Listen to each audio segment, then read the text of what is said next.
Hello friends, welcome to my channel Maths by Sujit. আজি আকৌ আমি ADRE grade 3 কাৰণে mathsৰ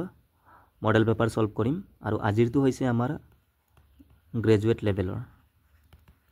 ইয়াৰ আগত আমি HS লেভেল কাৰণে মডেল পেপাৰ সলভ কৰাই থৈছো। যিসকলে সেই ভিডিঅটো চোৱা নাই চাই ল'ব। আৰু গ্ৰেজুৱেট লেভেলত টোটাল 30 কুৱেশ্যন আহিব mathsৰ।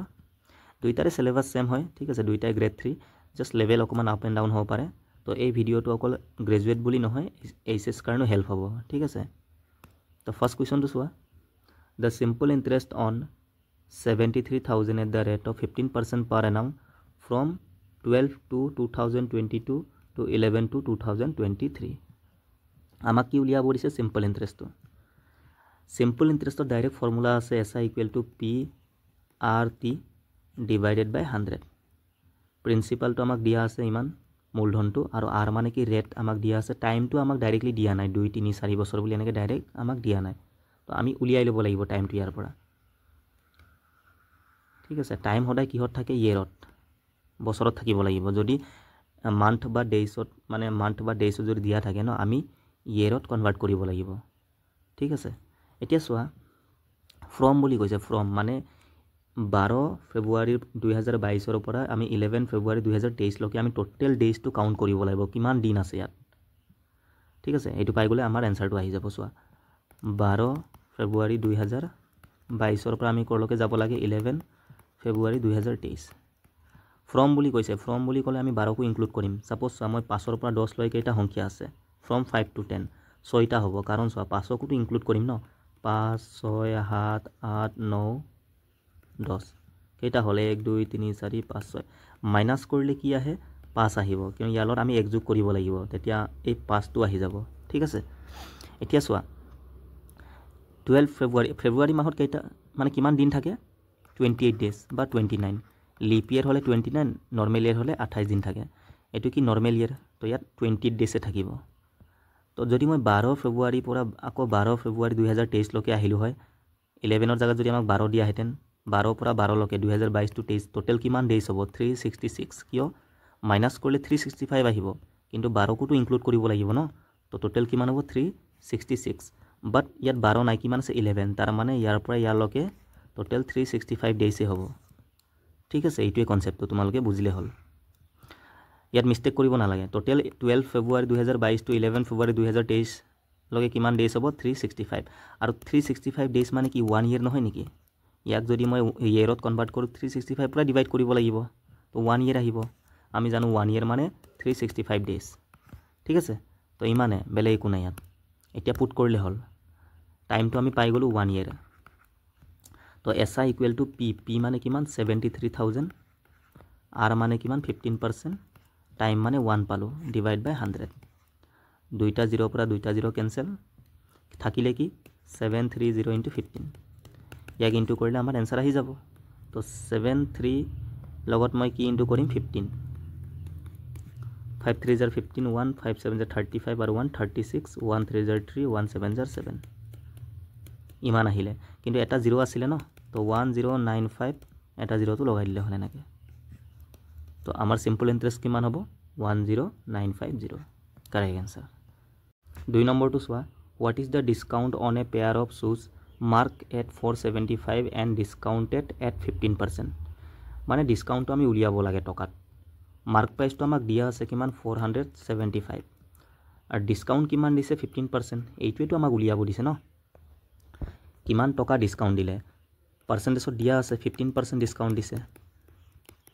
তো 475ৰ 15%টো ওলালে আমাৰ ডিছকাউণ্টটো আহি যাব।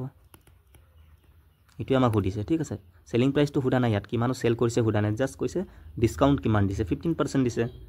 তো কটাকুটি কৰি দিলা, নহ'লে তোমালোকে এইটো ইনটু কৰি কিনি 100 পৰা ডিভাইড কৰিলে এনচাৰটো আহি যাব। 5 3 × 15, 5 20 × 100, 5 4 × 20, আৰু এফালে 5 9 × 45, 2 থাকিলে 25, 5 5 × 25, ওপৰত 3 5 × 15, 1 3 9 × 27, 1 28, আৰু তলত 4। তো 4 পৰা হৰণ কৰিলে আমাৰ এনচাৰ আহি যাব। 4 7 × 28, আৰু এইটো 4 1 × 4, মানে 71 পইণ্ট চামথিং আহিব। চোৱা, এটাই আছে অকল, ঠিক আছে। তোমালোকে ডিভাইড কৰি চোৱা, 285ক 4 পৰা 71.25 আহিব। 3 নম্বৰটো চোৱা। If the average of x and 1 by x is m, then the average of x square and 1 by x square is.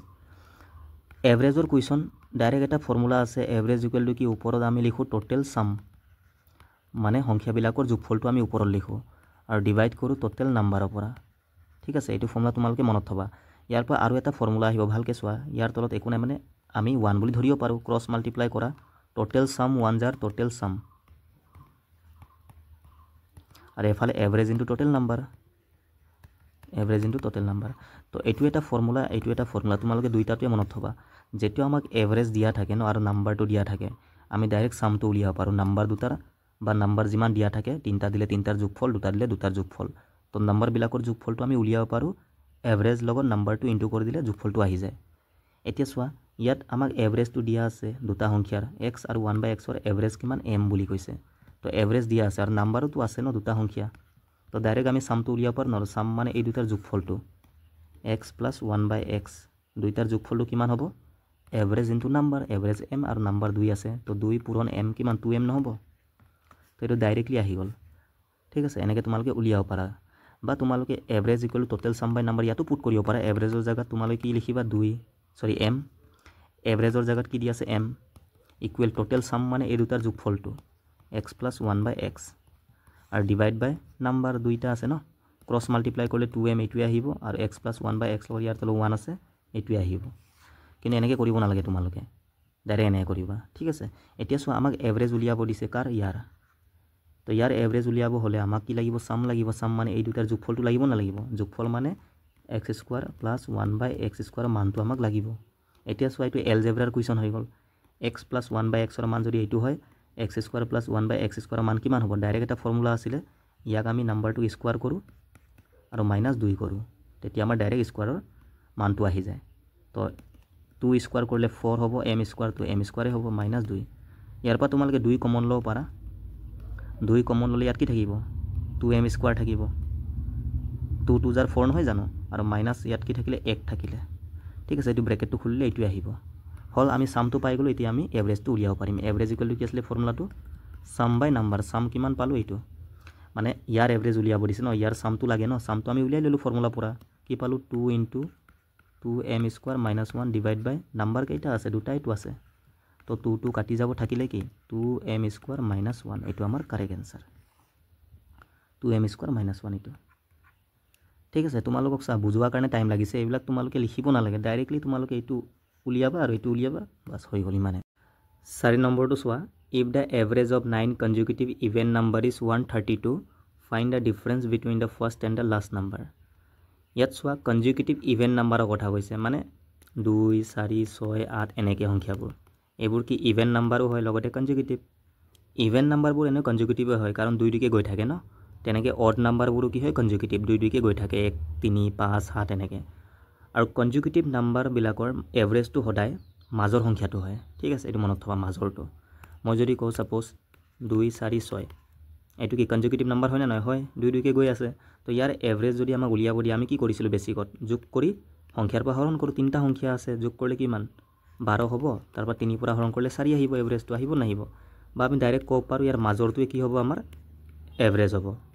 consecutive numberৰ এভাৰেজটো সদায় মাজৰ সংখ্যাটো হয় এটো মনত থলে হল এতিয়া 9টা consecutive number আছে ইভেন নাম্বাৰ আৰু ইয়াৰ এভাৰেজটো আমাক দিয়া আছে কিমান 132 তাৰ মানে এই 132 কি এভাৰেজ মানে এটো মাজত আছে একদম মাজত 9টা সংখ্যা মানে এফালে তোমাৰ 1 2 3 4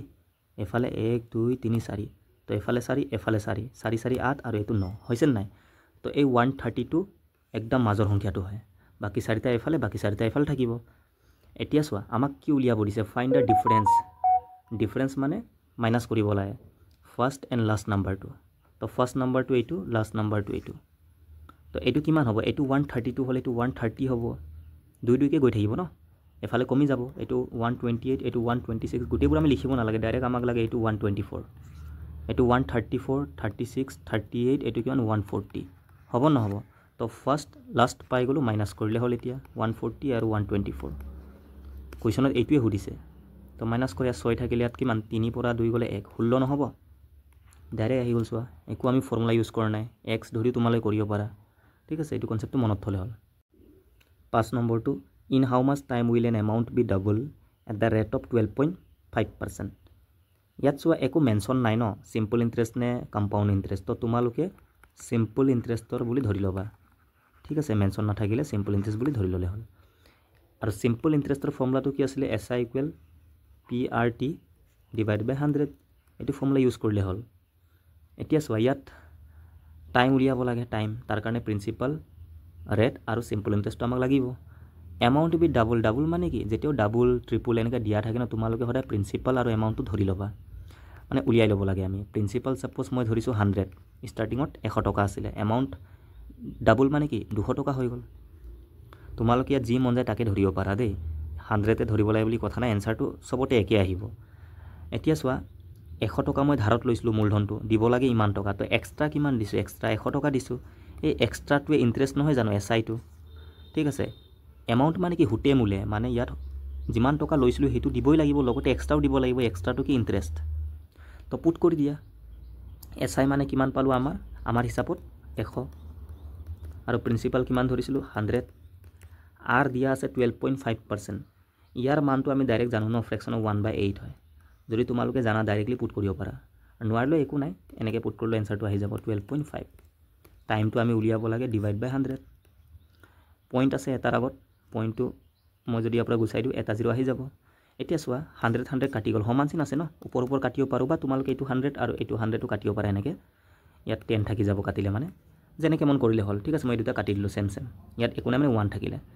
এতিয়া চোৱা এইটো কটাকটি কৰিলে 1/8 আহিব, এইটোৱে আহি যাব। 25 পৰা তোমালোকে কাটিব পাৰা, নহ'লে ডাইৰেক্ট মনত থ'বা। চোৱা 125 লগত যদি আমি 8 পূৰণ কৰোঁ ন, 1000 হয়। এইটো মনতে থ'ব লাগে তোমালোকে। 125 লগত 8 পূৰণ কৰিলে কিমান? 1000, আৰু 25 লগত 4 পূৰণ কৰিলে কিমান? 100 হয়, ঠিক আছে। এইটো দুটা মনত থ'বা, 25 4 × 100 আৰু 125 8 × 1000। তো ইয়াত 125, ইয়াত 1000, তো 125 1 × 125, আৰু 125 পৰা এইটো 8 বাৰ যাব। তো ক্ৰছ মাল্টিপ্লাই কৰিলে T আছে ইয়াত, অকল T 1 জাৰ T হৈ যাব, আৰু এফালে 8 × 8। তো টাইম কিমান আহিলে? 8 বছৰ। সেইকাৰণে মই কৈছিলোঁ ডাইৰেক্টলি ইয়াৰ মানটো 1/8 পুট কৰিলে directly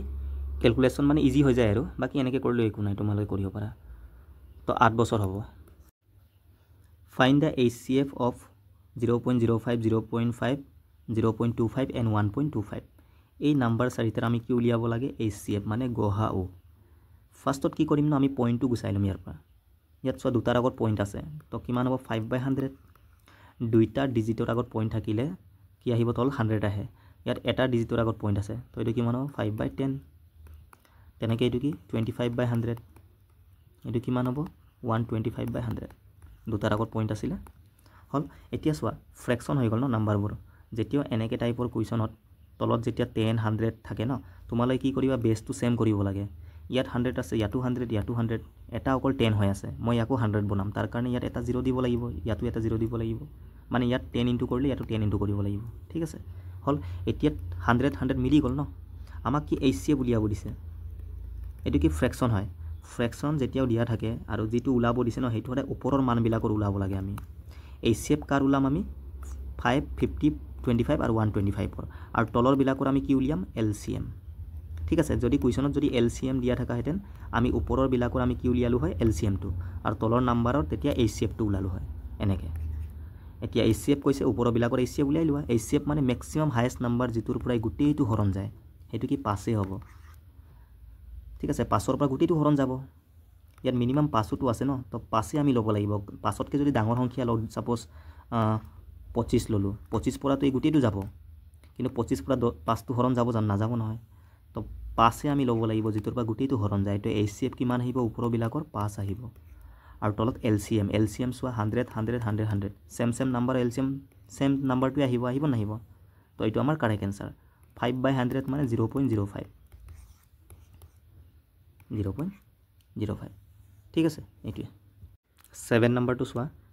2 trains travel in the same direction at 59 km/h and 32 km/h, and the faster train passes a man in the slower train in 16 seconds. Find the length of the faster train.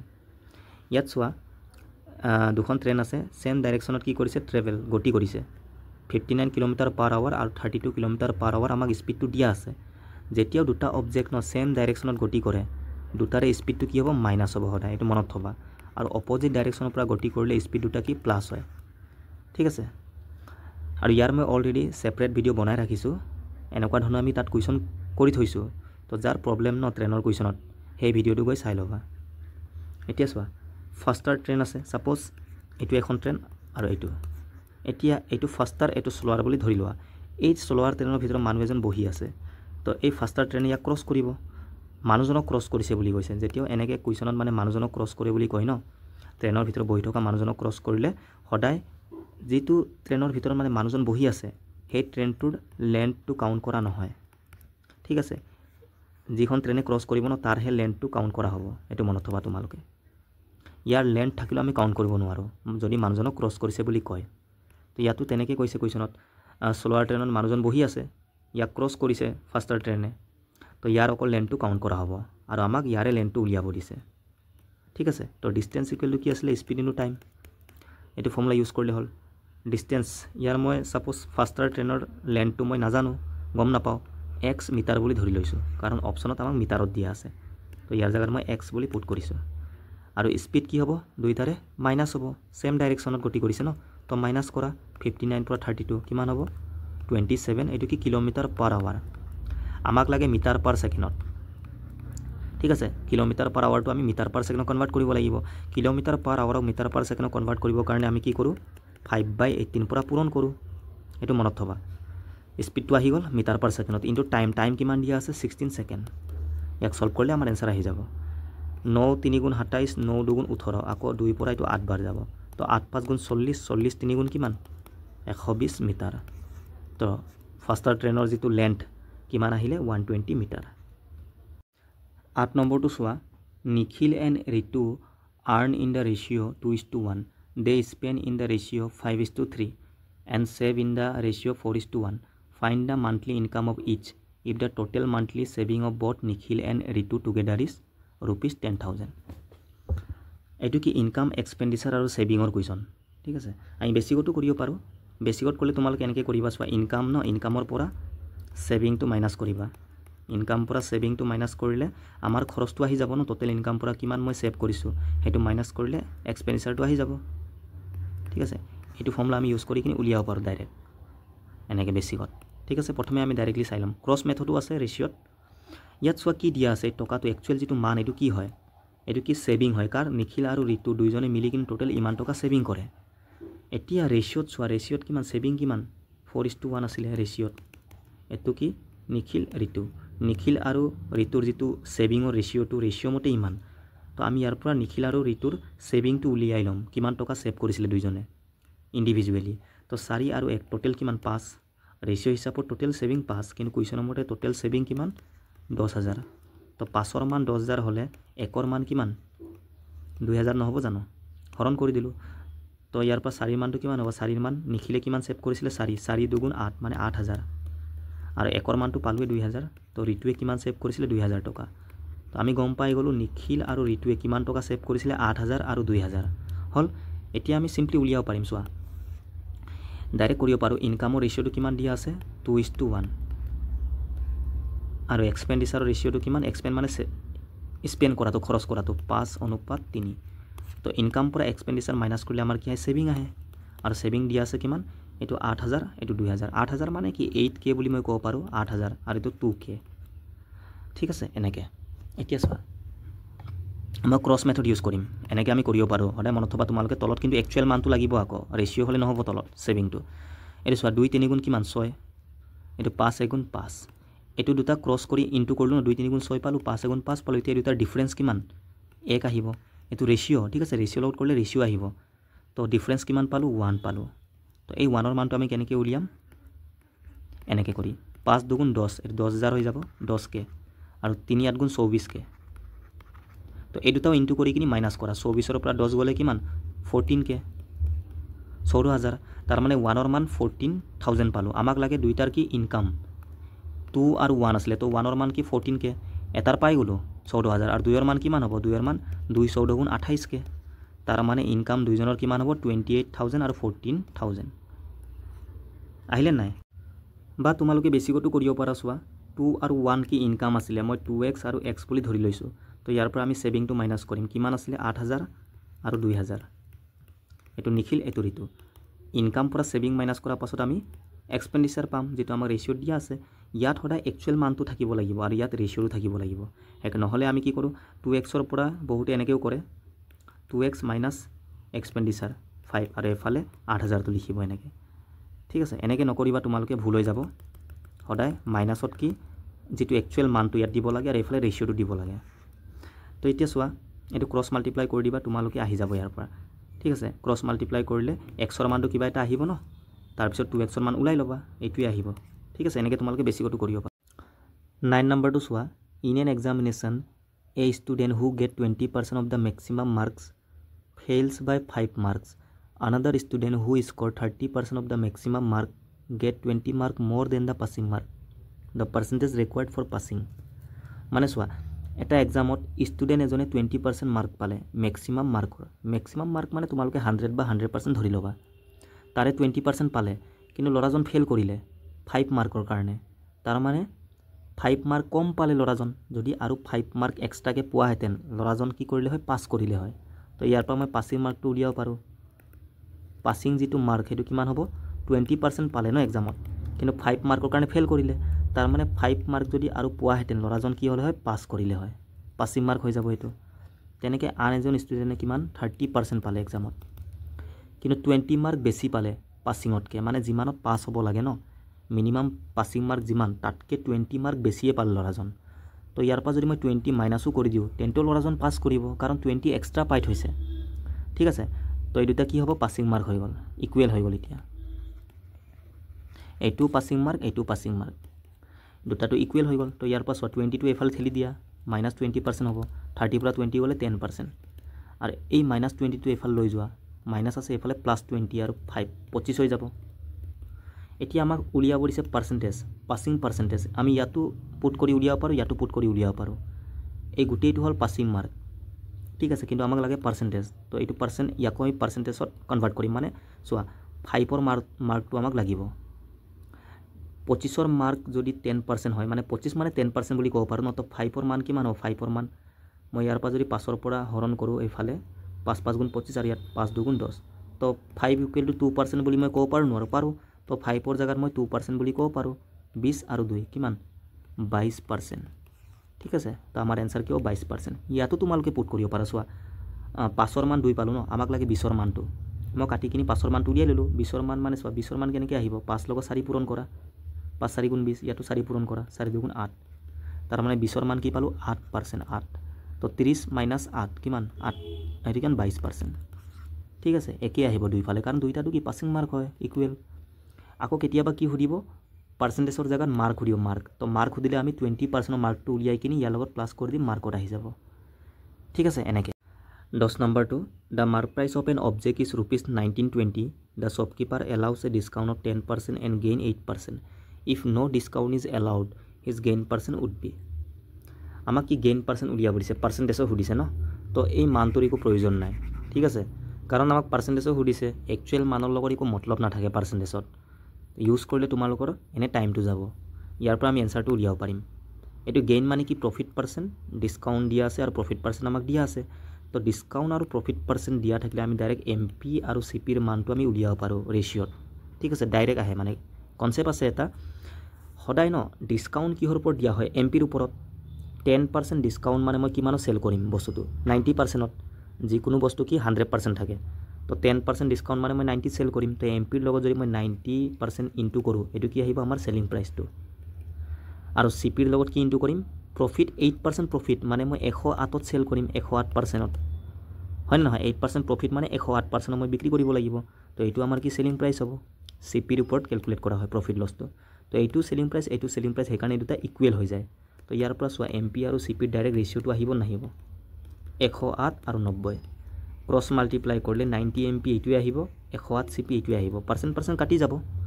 ঠিক আছে তো তোমালোকে ইমান কৰিব নালাগে direct মনত থবা discount আৰু গেইন প্ৰফিট দিয়া থাকিলে সিপি আৰু এমপিৰ মান কেনেকৈ আহে এই যেটো গেইনটো কিহৰ ওপৰত দিয়া হয় সিপিৰ ওপৰত তো এইটো ইয়াত লিখি দিবা আৰু ডিসকাউন্টটো এমপিৰ ওপৰত দিয়া হয় ন এইটো সিপি দি দিবা এনেকৈ উল্টাই দিলে হ'ল 8% প্ৰফিট মানে 108 10% ডিসকাউন্ট মানে 90 বাস ইমানে কটাকটি কৰিব পাৰা 9 পৰা 10 আৰু 12 বা তোমালোকে এইটো 100 আৰু এইটো 120 বুলি ধৰিব পাৰা ৰেচিঅ' হয় এফালে 10 ইনটু কৰিলে এফালেও 10 এফালে দুটা 0 দিলে এফালেও দুটা 0 দিব পাৰোঁ মই ঠিক আছে নিজৰ কথা এইটো তো CP 100 বুলি ধৰি লোৱা আৰু MP 120 এতিয়া কৈছে যদি মই ডিসকাউন্ট নিদিয়া হেতেন তেন্তে কিমান % প্ৰফিট হলে হয় সো ডিসকাউন্ট হলে MP ৰ ওপৰত দিয়া হয়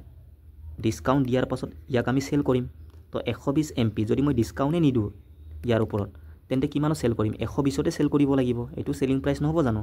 কাৰণ ডিসকাউন্ট যদি মই নিদু তেন্তে জিমানত লিখা দামটো হিমানতে সেল কৰিব লাগিব হয় না নহয় তো এটো কি SP 120 এ হ'ব যদি ডিসকাউন্ট নিদিয়া হেতেন তাৰ মানে CP 100 আৰু SP আমি 120 বুলি ধৰিব লাগিব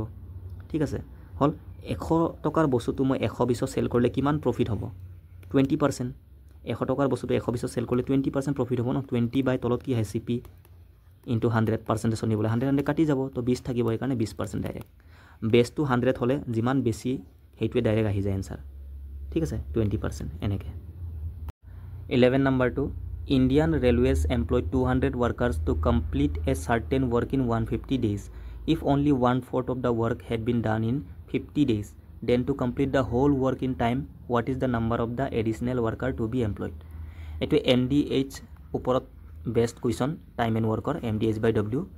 ইয়াৰো মই সেপাৰেট ভিডিও বনাই থৈছো এনেকুৱা টাইপৰ সেম কুৱেশ্যনো কৰোৱা আছে তাত চাই লবা তোমালোকে আৰু ADRE লাষ্ট ইয়াৰৰ টোটাল 3টা কুৱেশ্যন তাত মই ইনক্লুড কৰিছিলো এতিয়া চোৱা টোটাল 200 ওয়াৰ্কাৰ আছে ন কোনো এটা কাম 150 ডেজত কমপ্লিট কৰিব লাগে 1/4 কাম কমপ্লিট হৈ গল 50 ডেজত এটা বাকি যেটো ৰিমেইনিং থাকিলে সেই কামটো টাইমত কৰিব কাৰণে আৰু কিমান এক্সট্ৰা মানে ওয়াৰ্কাৰৰ প্ৰয়োজন হ'ব ঠিক আছে তো চোৱা 200 ওয়াৰ্কাৰ আছিল এটো কি M D মানে ফাৰ্স্টত কি 50 ডেজ লৈ কামটো কৰিলে MD হৈ গল H টো আমাক দিয়া নাই নালাগে 1/4 of the work had been done মানে 1/4 মানে কি 1/4 suppose total 4 কাম আছিল বুলি ধৰি লোৱা W2 ইয়াৰে 1 কাম কৰিলে অলৰেডি তাৰ মানে টোটাল 1 আহি যাব 4 ৰ পৰা 1 ইউনিট কাম ইমান ডেজত কমপ্লিট কৰিছে এতিয়া ৰিমেইনিং কিমান কাম থাকিলে 4 ৰ পৰা 1 কমপ্লিট হৈ গল 3 থাকিলে এতিয়া এই ৰিমেইনিংটো চোৱা টাইমত কৰিব কাৰণে আৰু কিমান মানে এক্সট্ৰা ওয়াৰ্কাৰৰ প্ৰয়োজন হ'ব প্ৰথমে 200 আছিলেই আৰু এক্সট্ৰা তো আমি x বুলি ধৰি লৈছো হল x এক্সট্ৰা বুলি ধৰি লোৱা 200 প্লাস x হৈ যাব m * d কিমান 50 ডেজ তো অলৰেডি কৰিলে 150 ডেজ টোটাল আছিল তো থাকিলে কিমান 100 ডেজ থাকিলে ইয়াক সলভ কৰা आंसर আহি যাব তো 100 পৰা 200 দুইবাৰ যাব 2 পূৰণ 50 100 হ'ব নহব এটো পূৰণ কৰিলে 100 আৰু 3 টো ক্ৰস মাল্টিপ্লাই কৰিলে 3 পূৰণ 100 300 হৈ যাব আৰু 1 লৈ এটো পূৰণ কৰা 200 প্লাস x হ'ব তো x ৰ মান কিমান 200 টো এফালে লৈ যোৱা 300 পৰা 200 মাইনাস হলে 100 হৈ যাব তো এক্সট্ৰা এডিশনাল ওয়াৰ্কাৰ কিমানৰ প্ৰয়োজন 100 ঠিক আছে এনেকে সিম্পলি উলাই 12 number 2 the increase in the price of a certain item was 25% then the price was decreased by 20% and then again increased by 10% what is the resultant increase in the price ইয়াত চোৱা কোনো এটা item বা বস্তুৰ যেটো price প্ৰথমে 25% কি increase হৈ গল বাঢ়ি গল আকৌ পাছত কি হল 20% ডিক্রিজ মানে কমি গল তাৰ পাছত আকৌ 10% ইনক্ৰিজ মানে আইটেমটো এটাই তাৰ ওপৰতে ইনক্ৰিজ ডিক্ৰিজ লাগি আছে হয় না নহয় তো এটা বস্তুৰ ওপৰতে যেতিয়া ইনক্ৰিজ ডিক্ৰিজ আমাক দিয়া থাকে পাৰ্সেন্টেজ আমি কি ইউজ কৰিম সাকসেসিভ মেথড ঠিক আছে তো আমি ইয়াক ন এটা কাম কৰিম এই ভ্যালু কেটা হৰু হৰু আৰু আমি ইয়াৰ ফ্ৰেকশন মানটো ইজিলি আমি গম পাও তো ডাইৰেক্ট আমি ৰেশিও মেথডটো ইউজ কৰিম বেছি ইজি হ'ব 25% মানে কিমান ফ্ৰেকশনত 1/4 25% মানে 25/100 কটাকটি কৰিলে 1/4 এ আহিব 10% মানে 1/10 হয় 20% মানে 1/5 এইবোৰ আমি ডাইৰেক্ট জানিব লাগে ঠিক আছে তোমালোকে কনভাৰ্ট কৰি লবা এতিয়া চোৱা প্ৰথমে 25% কি ইনক্ৰিজ হৈ গল মানে 1/4 ইনক্ৰিজ 4 ৰ পৰা 1 বাঢ়ি গল তলৰটো অৰিজিনালটো বুজা ওপৰটো ইনক্ৰিজ ডিক্ৰিজ ঠিক আছে ইয়াত ইনক্ৰিজ মানে 4 ৰ পৰা 1 বাঢ়ি গল মানে স্টাৰ্টিংত 4 আছিল প্ৰাইসটো 1 বাঢ়ি কিনি 5 হৈ গল এনেকে নেক্সট 20% ডিক্ৰিজ মানে 5 ৰ পৰা 1 কমি গল তো 5 ৰ পৰা 1 কমি গল মানে 4 হৈ গল নেক্সট আকৌ ইনক্ৰিজ 10 ৰ পৰা 1 বাঢ়ি গল মানে 10 ৰ পৰা কিমান 11 হৈ গল এইটো তো এতিয়া আমি এইটো গুটেইটো আৰু এইটো গুটেইটো ইনটু কৰিম এইটো ইনিশিয়ালটো এইটো ফাইনালটো ঠিক আছে আচ্ছা এইটো ইনটু কৰা পাছত আমি ৰেশিও ললে কটাকটি কৰিবই লাগিব তাতকে ইয়াতে কাটি লোৱা লেফট আৰু ৰাইট ফালে কাটিলে হল তোমালোকে 5 5 কাটি গল 4 4 কাটি গল থাকিলে কি 10 আৰু 11 থাকিলে বা আমি সোয়াইটো এটা 0 লগাই দিয়া 100 হলে ইজি হয় না কৰিবলৈ মানে 10 ৰ পৰা 11 आंसरটো আহি যাব ইয়াত 0 দিলে ইয়াতো 0 লগাব লাগিব মানে 100 ৰ পৰা 110 বুলি আমি ক'ব পাৰো নোৱাৰো তো 100 ৰ পৰা 110 মানে কিমান পার্সেন্ট ইনক্রিজ হৈ গল 10% এইটো আমাক সুধিছিলে এনেকে ঠিক আছে 13 নম্বৰটো the area of a square and rectangle are equal the length of the rectangle is greater than the length of a side of a square by 10 cm and the breadth is less than 5 cm the perimeter of the rectangle. ইয়াত চোৱা square আৰু ৰেক্টেংগুলাৰৰ কি এৰিয়াটো সমান গৈছে। Square মানে কি all side equal থাকে। মই যদি ছাইডটো এ বুলি ধৰোঁ গোটেইকেইটা এ হ'ব নহ'ব হ'ব। আৰু ৰেক্টেংগল মানে অনলি অপজিট ছাইডটো সমান থাকে। এইটো লেন্থ এইটো ব্ৰেথ দুইটাৰ এৰিয়াটো সমান গৈছে। এৰিয়া মানে কি ইয়াৰ এৰিয়াৰ ফৰ্মুলা কি স্কুৱাৰৰ এৰিয়া ছাইড স্কুৱাৰ এ মানে এ স্কুৱাৰ হৈ যাব। এইটো কাৰ সমান ৰেক্টেংগুলাৰৰ এৰিয়াৰ সমান। ৰেক্টেংগুলাৰৰ এৰিয়া ফৰ্মুলা কি length into breadth L into B. এইটো আমাক দিয়া আছে কুৱেশ্যনত ষ্টাৰ্টিং লাইনত। নেক্সট কৈছে লেন্থ অফ দ্য ৰেক্টেংগল ৰেক্টেংগুলাৰৰ যিটো এল ন এলৰ কথা কৈছে লেন্থটো গ্ৰেটাৰ বোলে than the length of a side of a square. স্কুৱাৰৰ ছাইডটো কিমান এ আছিলে তো এই লেন্থটো স্কুৱাৰৰ ছাইড এ নহয় জানো ইয়াতকৈ কিমান বেছি 10 বেছি। তাৰ মানে এইটো এলৰ মান কি হ'ব এ প্লাছ 10 হ'ব হ'ব নহ'ব। আৰু breadth is less than 5 cm মানে এই বিটো স্কুৱাৰৰ ছাইডতকৈ 5 cm কম। ছাইডটো এ আছিলে ইয়াতকৈ 5 কম। এই দুটা আমাক দিয়া আছে তো আমি পুট কৰি দিম চিম্পলি ইয়াত। এইটো এ স্কুৱাৰ ইকুৱেল এল মানে কিমান পালোঁ এ প্লাছ 10 আৰু বি মানে এ মাইনাছ 5। এতিয়া চোৱা ইয়াৰ পৰা আমি এৰ মানটো উলিয়াই ল'ম। ঠিক আছে এইটো ইনটু কৰা এ লগত প্ৰথমে এই দুটাক ইনটু কৰা আকৌ 10 লগতো এই দুটাক ইনটু কৰিম এ স্কুৱাৰ হৈ যাব। আকৌ এ লগত 5ক ইনটু কৰিলে মাইনাছ আছে ন মাইনাছ ইয়াত প্লাছ একো নাই মানে প্লাছে মাইনাছে মাইনাছ এ লগত 5 ইনটু কৰিলে 5a আকৌ প্লাছ 10 লগত ইনটু কৰা 10a প্লাছে মাইনাছে মাইনাছ 10 লগত 5ক 50 আৰু এফালে কি আছে এ স্কুৱাৰ। এতিয়া চোৱা এইটো এ স্কুৱাৰ মই যদি ইয়াক এইফালে লৈ যাওঁ মাইনাছ এ স্কুৱাৰ হ'ব নহ'ব মানে এইফালে গুচি গ'লে মাইনাছ এ স্কুৱাৰ। তো এই দুটা মাইনাছ কৰিলে 0 হৈ যাবচোন। তো ডাইৰেক্ট কাটি দিয়া সেইফালে 0 হৈ যাব। ঠিক আছে সমান চিনৰ পাছত 0 এইফালে থাকিলে মাইনাছ 5a আৰু প্লাছ 10a মাইনাছে প্লাছে মাইনাছ ডাঙৰ আগত প্লাছ প্লাছ হ'ব 10ৰ পৰা 5 গ'লে 5a আৰু সেইফালে সমান চিনৰ পাছত কি থাকিলে 0 আছিলে ই মাইনাছ 50টো ঠেলি দিয়া সেইফালে সমান চিনৰ পাছত তো প্লাছ 50 হৈ যাব। ঠিক আছে তো ইয়াৰ পৰা এৰ মান কিমান হ'ব 5ৰ পৰা 50ক 10 বাৰ যাব মানে এৰ মান আমি কি পালোঁ 10 পালোঁ হ'ল। এতিয়া চোৱা এৰ মান আহি গ'ল ইয়াত পুট কৰি দিয়া এ মানে 10 পালোঁ ন তো লেন্থ ব্ৰেথ আহি যাব 10 যোগ 10 কিমান 20 10 পৰা 5 গ'লে 5 তো লেন্থ 20 আছিলে আৰু ব্ৰেথ 5। আমাক কি লাগে পেৰিমিটাৰ ৰেক্টেংগুলাৰৰ। তো ৰেক্টেংগুলাৰৰ পেৰিমিটাৰৰ ফৰ্মুলা কি 2 × l + b গোটেই ছাইডবোৰ প্লাছ কৰিলে আমাৰ পেৰিমিটাৰ আহি যায়। তো 2l + b l মানে 20 আৰু b মানে 5 25 নহ'ব জানো যোগ কৰিলে 20 + 5 ন 25 তো 2 × 25 50 এইটো আমাৰ পেৰিমিটাৰ আহি গ'ল এনেকৈ। ঠিক আছে 14 নম্বৰটো Chinmay is standing at a distance of 120 metre from the tower and the angle subtended by the top of the tower with the ground is 60 degree what is the height of the tower in metre. Height and ডিষ্টেঞ্চৰ question এইটো ইয়াৰো মই separate video' বনাই ৰাখিছোঁ।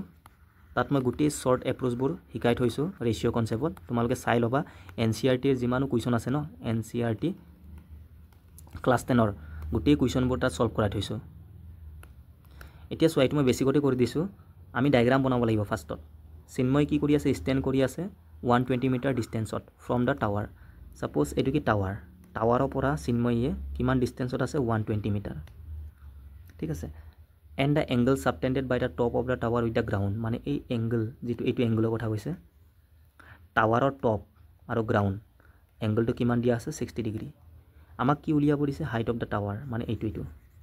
চোৱা এনেকুৱা টাইপৰ কুৱেশ্যনত কি কৰিবা তোমালোকে যিটো উলিয়াব দিছে আৰু কি মান দিয়া আছে এইটো চাবা। মান কি দিয়া আছে বেছটো এইটো ট্ৰাইংগল নহয় জানো ট্ৰাইংগলৰ কি থাকে এইটোক আমি হাইপটেনাছ বুলি কওঁ এইটো পাৰপেণ্ডিকুলাৰ এইটো বেছ হয়নে নহয় এইটো 90 ডিগ্ৰী ৰাইট এংগল ট্ৰাইংগল সদায় বনিব। তো পাৰপেণ্ডিকুলাৰটো ওলাব লাগে আমি আৰু বেছটো আমাক দিয়া আছে 120 বেছ পাৰপেণ্ডিকুলাৰ থকা আমাক ফৰ্মুলা লাগিব এইটো কি টেন থিটাৰ ফৰ্মুলাত থাকে টেন থিটা ইকুৱেল টু কি হয় p/b। ঠিক আছে তিনিটা ফৰ্মুলা থাকে তোমালোকে মনত থবা sine theta equal to p/h হয় আৰু কছ থিটা ইকুৱেল টু b/h হয়। এইকেইটা মনত থবা তোমালোকে। আমি টেনটো ইউজ কৰিম কাৰণ ইয়াত p আৰু b টো থাকে এই দুটাটো আছে ন। এটা থিটা মানে এইটো এংগলটো তো টেন কিমান হ'ব 60 ডিগ্ৰী। ঠিক আছে সমান p মানে কিমান এইটো উলিয়াব লাগে pটো আৰু b কিমান দিয়া আছে 120। এতিয়া 1060 মানে কিমান √3 হয় আমি টেবুল জানিব লাগিব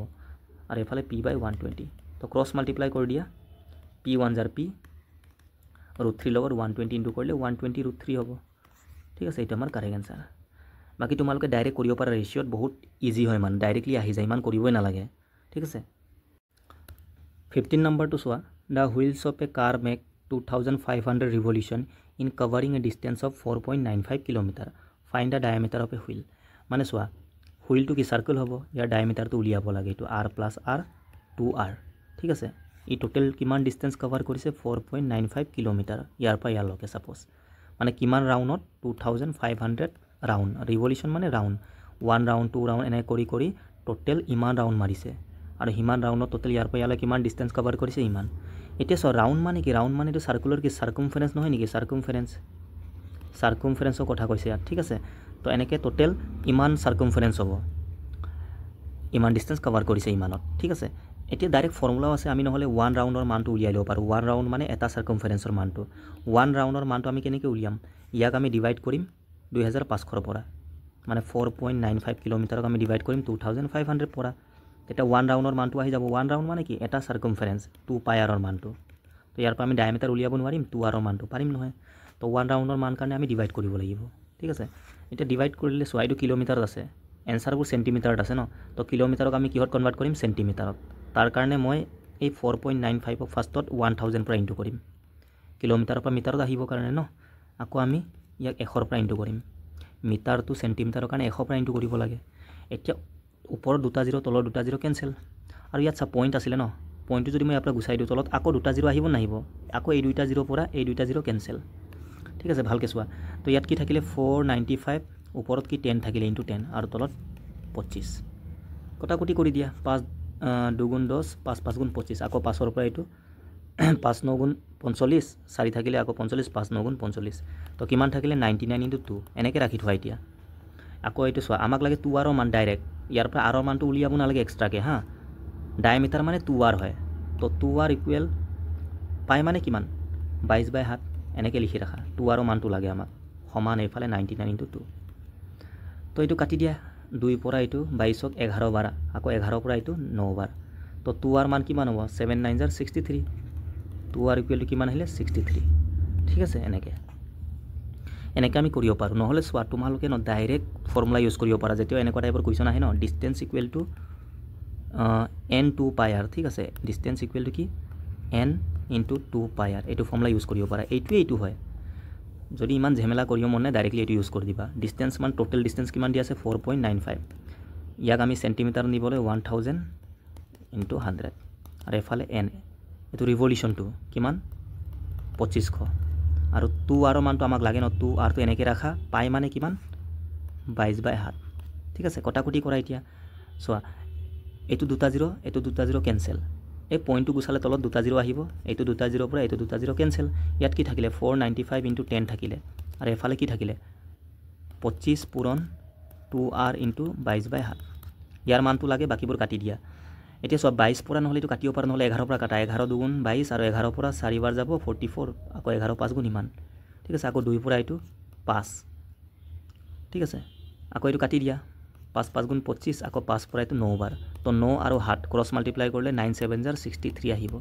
2 আৰৰ মান এনেকৈ তো যেনেকৈ মান কৰিলে হ'ল তোমালোকৰ ইচ্ছা ডাইৰেক্ট ফৰ্মুলা ইউজ কৰিব পাৰা ঠিক আছে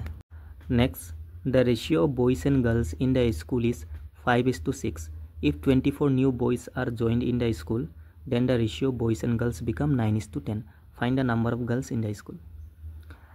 boys and girls or jitu ratio amak dia ase schoolot kiman 5:6 initially iman asile 24 new boys are joined notun koi 24 boys join korile schoolot korar pasot jitu notun ratio kiman hoy gol boys and girls or 9:10 acha boys join korise schoolot গাৰ্লছটো join কৰা নাই girls যিমান আছিলে ষ্টাৰ্টিঙত এতিয়াও সিমানে থাকিব তো আমি কি কৰিম গাৰ্লছৰ ৰেচিঅ'টো সেম কৰিম কাৰণ গাৰ্লছটো সেম থাকিব লাগিব ন ষ্টাৰ্টিঙত যিমান এতিয়াও সিমানে আছে ৰেচিঅ' মতে আমি সেম কৰিব লাগিব তেতিয়া আমাৰ এনসাৰটো আহি যাব ইয়াত চোৱা 6 ইয়াত 10 মিলা নাই ন গাৰ্লছটো তো আমি কি কৰিম সেম কৰিবৰ কাৰণে এই দুইটাৰ এলচিএম ল'ব পাৰা ঠিক আছে বা এই দুইটাৰ পৰা মাল্টিপল হোৱা এটা নাম্বাৰ ল'ব পাৰা তো 6 আৰু 10ৰ তোমালোকে 60 কৰিব পাৰা একো নাই ঠিক আছে বা তোমালোকে 30 কৰিব পাৰা 30 দুইটাৰ এলচিএম 30 হয় তো ইয়াকো মই 30 বনাম ইয়াকো 30 বনাম তাৰ কাৰণে মই ইয়াত এই গোটেইটো 5 পৰা পূৰণ কৰিব লাগিব 5 তেতিয়া এইটো 5 6 গুণ 30 হ'ব ইয়াত 5 ইনটু কৰিলে ইয়াতো কৰিব লাগিব ঠিক আছে এইটো 30 হৈ গ'ল এতিয়া গাৰ্লছটো ইয়াকো 30 বনাবৰ কাৰণে ইয়াত 3 পূৰণ কৰিম 3 10 গুণ 30 আৰু 3 9 গুণ 27 হৈ যাব এটা যেটো নতুন ৰেশিও কিমান হ'ব 5 5 গুণ 25 5 6 গুণ 30 আৰু এফালে 3 9 গুণ 27 আৰু 3 10 গুণ 30 এতিয়া চোৱা গাৰ্লছ সেম হৈ গল নাই 30 30 হৈ গল তোমালোকে 30 জায়গা 60 বনাব পাৰা ঠিক আছে একে এনসাৰটো আহিব সেম হ'ব লাগে মুঠতে এতিয়া চোৱা আমাক ইয়াত কি দিয়া আছিল 24 নিউ বয় জয়েন হৈছে ৰেশিও মতে যদি মই চাও বয়স 25 ৰ পৰা 27 হৈ গল কিমান এক্সট্ৰা আহিলে মানে জয়েন কিমান হৈছে 2 ৰেশিও মতে 2 আহিছে ন কিন্তু একচুয়াল মতে কিমান জয়েন কৰিছে লৰা 24 তো 2 ৰ মান 24 হলে 1 ৰ মান কি হ'ব 12 নহব জানো 2 12 গুণ 24 আমাক গাৰ্লছ উঠিছে গাৰ্লছ কিমান 30 নহয় জানো তো 30 মান কিমান হ'ব 1 ৰ মান 12 তো 30 * 12 3 12 গুণ 36 আৰু হইনো আছে লগাই দিয়া 360 হ'ব ঠিক আছে এইটোৱে টোটাল স্টুডেন্ট হুদিও পাৰে টোটাল কিমান আছিল তেতিয়া আমি এই দুটা প্লাস কৰি কিনি কিমান পাম আমি 55 লগত 12 পূৰণ কৰিলো হয় ঠিক আছে এনেকে 17 নম্বৰটো চোৱা the following pie chart shows the expenditure of a country on various sports during a particular year study the graph and answer the question that follows so এই দিয়াৰ কোৱেশ্চন হয় ডেটা ইন্টাৰপ্ৰিটেশন পাই চাৰ্ট ঠিক আছে কেতিয়াবা বাৰ গ্ৰাফৰ তোমালোকক দিব পাৰে এনেকুৱা টাইপৰ কোৱেশ্চন আহিলে আমি মানে সিম্পলি কি কৰিব লাগে ল্যাঙ্গুৱেজটো বুজিব লাগে ঠিক আছে কি কৈছে কোৱেশ্চনত আৰু কি হুদিছে তেতিয়া আমাৰ কাৰণে ইজি হৈ যায় বাকি ডিআই কোৱেশ্চনবোৰ ইমান টাফ নহয় ইজিয়ে থাকে অকমান কেতিয়াবা ক্যালকুলেটিভ দিব পাৰে কিন্তু সিম্পলি উলাই যায় ঠিক আছে তো কোৱেশ্চনটো বুজি পালে হল এটা ইয়াত চোৱা দিয়া আছে এইবোৰ এক্সপেন্ডিচাৰ হয় ক্ৰিকেটৰটো এইটো কালাৰটো মান ঠিক আছে এই কালাৰটো এইটো আমাৰ ক্ৰিকেটটো হ'ব হকিটো এইটো হোৱাইট কালাৰটো তেনেকে ফুটবলটো দিয়া আছে কাবাডি দিয়া আছে কাবাডিটো কোনটো হ'ব এইটো হ'ব ঠিক আছে এনেকে দিয়া আছে ইয়াত গুটেকেটা শো কৰা আছে আমাক কি হুদিছে কোৱেশ্চন ভালকে চোৱা approximately how much percentage less is spent on kabaddi than cricket মানে ক্ৰিকেটতকে কাবাডিৰ যেটো এক্সপেন্ডিচাৰ স্পেন্ডটো কিমান লেস এইটো হুদিছে পাৰ্সেন্টেজত এতিয়া চোৱা ক্ৰিকেট আৰু কাবাডি লাগে ক্ৰিকেটতকে কিমান কম কাবাডিৰটো ক্ৰিকেটটো কোনটো এইটো কাবাডি কোনটো এইটো নহয় নেকি কাবাডি তো ইয়াতকে কিমান পার্সেন্ট কম এইটোৱে হুদিছে 22 আৰু কি 9 এইটো 22 ইয়াতকে কিমান কম মাইনাস কৰা 13 নহব জানো মাইনাস কৰিলে তো ইয়াতকে কিমান কম তো 22 টো তলত আহিব আৰু ইনটু 100 ঠিক আছে এইটোৱে তো ক্যালকুলেট কৰা নহলে 2 পৰা কাটি লোৱা 50 বাৰ যাব এটা 11 বাৰ ওপৰত কি হ'ব 65 আৰু 0 আৰু তলত 11 হৰণ কৰিলে আমাৰ এনসাৰটো আহি যাব সো 11 পৰা কেইবাৰ যাব 11 পৰা 5 বাৰ যাব ফাৰ্ষ্টত ঠিক আছে 6 বাৰ না যায় 11 পৰা 5 বাৰ যাব 55 এটো কিমান 100 হৈ গল 11 পৰা কেইবাৰ যাব 9 বাৰ যাব তাৰ মানে 59 পইণ্ট সামথিং আহিব এটো আমাৰ এনসাৰ হ'ব এপ্ৰক্স ঠিক আছে 18 নম্বৰটো the length width and height of a water tank are 11 meter 10 meter and 9 meter respectively the tank is filled with water up to 6 meter height the empty portion of the water tank water tankor আমাক length breadth height দিয়া আছে তাৰ মানে water tank টো কি হ'ব cuboid আকৃতিৰ হ'ব ঠিক আছে কিউবয়েডৰ কি থাকে length breadth height থাকে ন এটো length বুলি ধৰি লোৱা 11 আৰু breadth টো 10 আৰু height টো আমাক দিয়া আছে 9 মিটাৰ ঠিক আছে এতিয়া কৈছে এই ট্যাঙ্কত ওয়াটাৰ 6 মিটাৰ হাইট লকে ফিল হৈ আছে এই তলৰ পৰা 6 মিটাৰ হাইট লকে সাপোজ মই ধৰিছো ইয়াৰ পৰা এটো 6 মিটাৰ হাইট গুটেটো 9 আছিল তো 6 মিটাৰ হাইট লকে কি ওয়াটাৰৰ পৰা ফিল হৈ আছে ট্যাঙ্কটো এটা ৰিমেইনিং এ ওপৰৰ পৰ্চনটো কি এমটি নহয় জানো খালি হৈ আছে তো আমাক কৈছে এই এমটি পৰ্চনটো কিমান পাৰ্ট হয় গুটেইটোৰ ফ্ৰেকশন অফ দিছে তাৰ কাৰণে আমি ইয়াৰ কি ভলিউমটো উলিয়াব লাগিব এই গুটেই ওয়াটাৰ ট্যাঙ্কৰ পৰা মই যিমান ফিল হৈ আছে ন এই ভলিউমটো মাইনাস কৰিব লাগিব তেতিয়া আমাৰ এমটি পৰ্চনটো আহি যাব তো ভলিউমৰ ফৰ্মুলা কি আছিল L * B * H কিমান হ'ব গুটেইটোৰ ভলিউম L মানে 11 B মানে 10 আৰু হাইট কিমান আছিল 9 ইয়াৰ পৰা মাইনাস কৰিম যিমান ফিল্ড হৈ আছে এইটো 6 মিটাৰ হাইট লকে ন তো 11 * 10 * 6 সব সেমে থাকিব অকল হাইটটোৱে চেঞ্জ হৈছে 6 মিটাৰ বাকি 11 10 একেই থাকিব ন ইয়াৰ পৰা চোৱা 11 10 কমন আহিব নাহিব আহিব 9 - 6 থাকি যাব এটো মই কমন ললে তো 9 পৰা 6 গলে 3 তো এটোই আমি ডাইৰেক্টও কৰিব পাৰিলো হয় জাস্ট হাইটটো কি 9 আছিল 6 লকে ফিল্ড হৈ আছে তাৰ মানে ডিফাৰেন্স কিমান 3 তো 10 11 3 এনেকে ডাইৰেক্টও আমি লিখিব পাৰো ডিফাৰেন্সটো ঠিক আছে এটো কিমান হ'ব 3 পূৰণ 10 আৰু 11 কিমান 330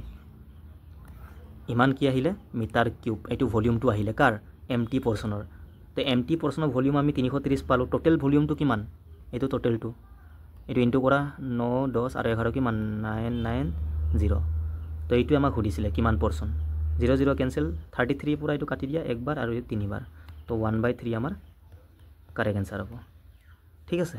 এইটোৱে তো এই বস্তুটো তোমালোকে নিলিখাকে ডাইৰেক্টলি এইটো কৰিব পাৰা এক লাইনৰে এনসাৰ হয় ঠিক আছে বাকি টোটেলটো এনেও লাগিবই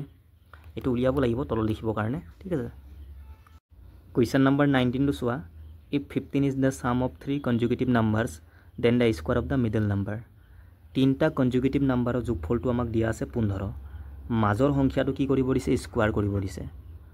এতিয়া কনজুগেটিভ নাম্বাৰ মানে কি কন্টিনিউ যোৱাটো গেপটো সেম থাকিব নাম্বাৰবিলাকৰ আৰু যেতিয়াও গেপ সেম থাকে মই কি কৈছিলো এভাৰেজটো আমি ডাইৰেক্টলি উলিয়াব পাৰো মাজৰ সংখ্যাটো আমাৰ এভাৰেজ হৈ যায় ঠিক আছে তো ইয়াৰ পৰা মই এভাৰেজটো উলিয়াব পাৰো এভাৰেজ মানে মাজৰ সংখ্যাটো আৰু আমাক কুৱেশ্যন চোৱা মাজৰ সংখ্যাটোৱে সুধিছে স্কোয়াৰ কৰিলে কিমান হ'ব তো ডাইৰেক্ট আমি এভাৰেজ ইউজ কৰিম এভাৰেজ কিমান হ'ব সাম বাই নাম্বাৰ হয় সাম মানে দিয়া আছে ন যোগফলটো 15 আৰু নাম্বাৰ কেইটা সংখ্যা আছে তিনটা 3 পৰা হৰণ কৰা 5 এই 5টো কি মাজৰ সংখ্যাটো মাজৰ টোটেল তিনটা আছে মাজৰটো 5 পালো ইয়াৰে স্কোয়াৰ সুধিছিলে 5 5 গুণ 25 আমাৰ এনসাৰ হৈ গ'ল এনেকৈ আমি ডাইৰেক্ট কৰিব পাৰো ঠিক আছে বাকি দুটা সংখ্যা 4 আৰু 6 হ'ব 4 5 6 তিনটা কনজুগেটিভ এইটো আছিলে যদি আমাক সুধে প্ৰথম সংখ্যাটো স্কোয়াৰ কৰিলে কিমান 16 হৈ যাব এনেকৈ লাষ্টৰটো সুধিলে 36 হ'ব বাকি বেছিকত কৰিব পাৰা চোৱা তিনটা সংখ্যা x x + 1 x + 2 ধৰি লোৱা কনজুগেটিভ এইটো তিনটা ইয়াৰ যোগফল দিয়া আছে 15 তো এই তিনটাৰ যোগ কৰিলে আমি 15ৰ সমান কৰিব লাগিব ঠিক আছে তো x x x 3x হৈ গ'ল এইটো 1 আৰু 2 কিমান 3 হৈ যাব আৰু এইফালে 15 3টো ঠেলি দিয়া এইফালে মাইনাস হৈলে কিমান 15 পৰা 3 গলে 12 তো ইয়াৰ পৰা x ৰ মান 4 হৈ গ'ল এই 4টো কি সৰু সংখ্যাটো আমাক কৈছে মাজৰ সংখ্যাটো মাজৰটো x + 1 আছিল তো 4 যোগ 1 5 নহব জানো এইটোৱে আমি উলাইছিলো চোৱা ইয়াৰ স্কয়াৰ কৰিলে 25 এনেকে ঠিক আছে কোৱেশ্চন নম্বৰ 22 চোৱা if the price of rice is reduced by 24% it enables Alok to buy 10 kg more rice for rupees 2500 the reduced rate of the rice per kg এটো কি price into consumption equal to expenditure based question percentage ইয়াৰো মই সেপাৰেটলি video বনাই থৈছো ADRE PYQ based percentage complete এটা video বনাই থৈছো তাত গুটেই এইবোৰ কৰাই থৈছো মই চাই লবা ডিটেইলছত এক্সপ্লেইন কৰি থৈছো ইয়াত আমি ডিটেইলছত নাযাও নহলে বহুত টাইম লাগিব ইয়াত সব প্ৰাইস ৰাইসৰ যেটো প্ৰাইস কমি গল কিমান 24% মানে 24/100 4 6 গুণ 24 4 25 গুণ 100 মানে 25 ৰ পৰা 6 কি হৈ গল কমি গল স্টার্টিংত 25 আছিল এতিয়া 6 কমি কি 19 হৈ গল কনজাম্পশন কি হ'ব জাস্ট ইয়াৰ উল্টা 19:25 এতিয়া কৈছে এনেকে প্ৰাইসটো কমি যোৱাৰ পাছত আলোকে 10 কেজি বেছিকে চাউল আনিও পাৰিছে ইমান টকাত তাৰ মানে স্টাৰ্টিংত ইমান টকাত চাউল যিমান আনিও পাৰিছিলে ন প্ৰাইসটো কমি যোৱাৰ লগে লগে 10 কেজি বেছিকৈ আনিও পাৰিছে ঠিক আছে বেছিকে কিনিও পাৰিলে মানে ইমান এতিয়া সব কনজাম্পশনটো 19 পৰা 25 হৈ গল কিমান বাঢ়িলে 6 কিন্তু কুৱেশ্যনৰ মতে 10 কেজি দিয়া আছে 10 কেজি তো 6 ৰ মান 10 তো ইয়াৰ পৰা 1 ৰ মানটো উলিয়াই লোৱা 10/6 হৈ যাব 2 5 গুণ 10 2 3 গুণ 6 মানে 5/3 কেজি বুলি আমি ক'ব পাৰো 1 ৰেশিও ইকুৱেল টু আমাক লাগে ইয়াৰ মানটো আমাক কি উলিয়াব দিছে ৰিডিউস ৰেট প্ৰাইসটো উলিয়াব লাগে পাৰ কেজি তো ইয়াৰ পাছত প্ৰাইসৰ ফৰ্মুলা কি হ'ব price equal to expenditure divide by consumption expenditure মানে টোটাল খৰচাটো ইমান টকা ন আৰু কনজাম্পশনটো আমি উলিয়াই লম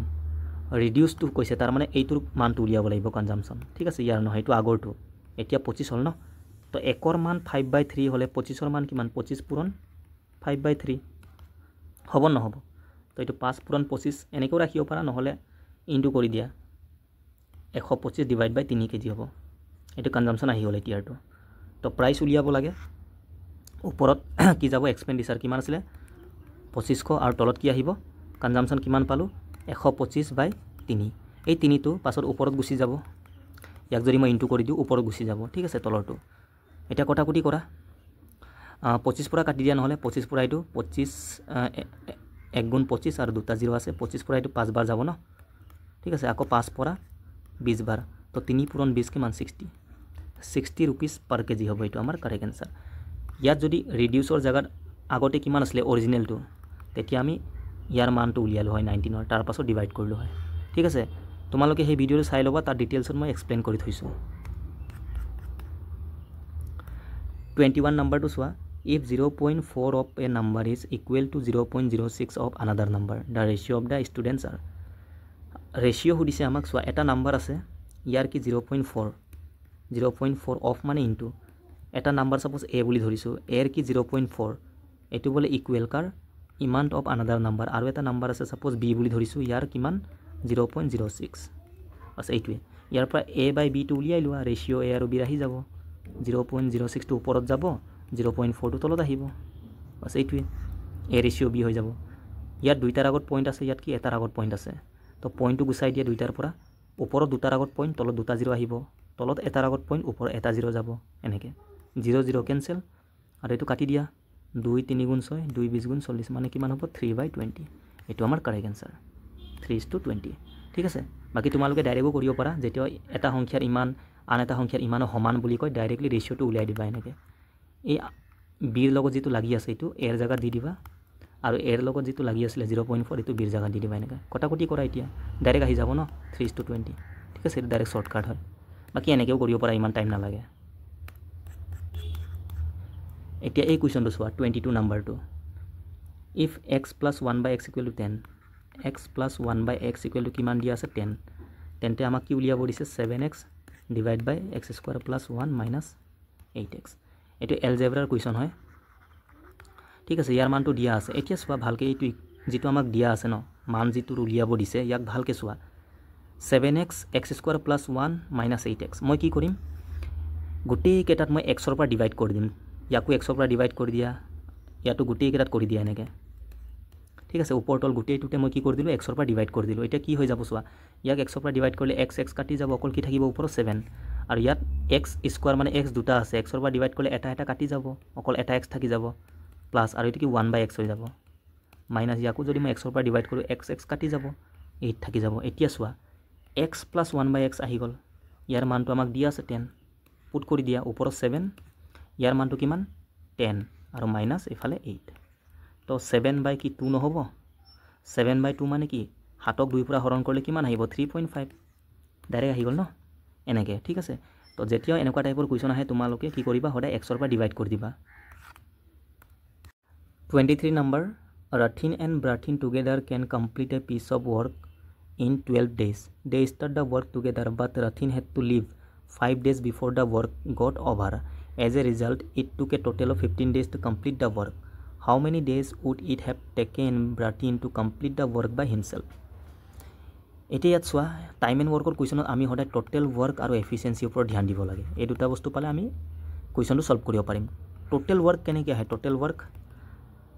কাম যোনে কৰিছে তাৰ কি এফিচিয়েঞ্চিৰ লগত আমি টাইমটো ইনটু কৰোঁ ঠিক আছে এফিচিয়েঞ্চি আৰু টাইম এই দুটা বস্তু ইনটু কৰিলে আমাৰ টোটেল কামটো আহি যাব ইয়াতো আমি তেনেকৈ কৰিম চোৱা ইকুৱেশ্যন বনাম আমি